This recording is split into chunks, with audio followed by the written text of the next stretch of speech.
कि भारत कई सालों से दुनिया के सबसे बड़े डिफेंस इंपोर्टर्स में एक प्रमुख देश रहा है।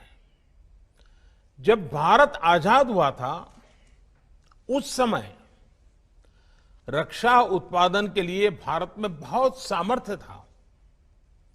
उस समय भारत में 100 साल से अधिक समय से स्थापित रक्षा उत्पादन का इकोसिस्टम था और भारत जैसा सामर्थ्य और पोटेंशियल बहुत कम देशों के पास था।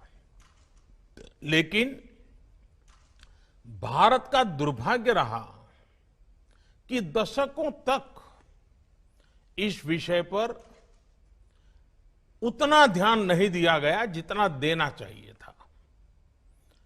एक प्रकार से ये रूटीन एक्सरसाइज बन गया, कोई गंभीर प्रयास नहीं किए गए और हमारे बाद में शुरुआत करने वाले अनेक देश भी पिछले 50 साल में हमसे बहुत आगे निकल गए। लेकिन अब स्थिति बदल रही है।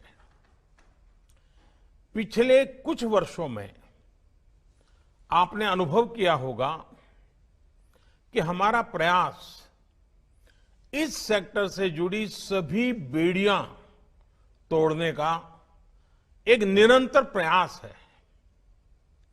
हमारा उद्देश्य है कि भारतीय में मैन्युफैक्चरिंग बढ़े, नई टेक्नोलॉजीज का भारत में ही विकास हो और प्राइवेट सेक्टर का इस विशेष क्षेत्र में अधिकतम विस्तार हो।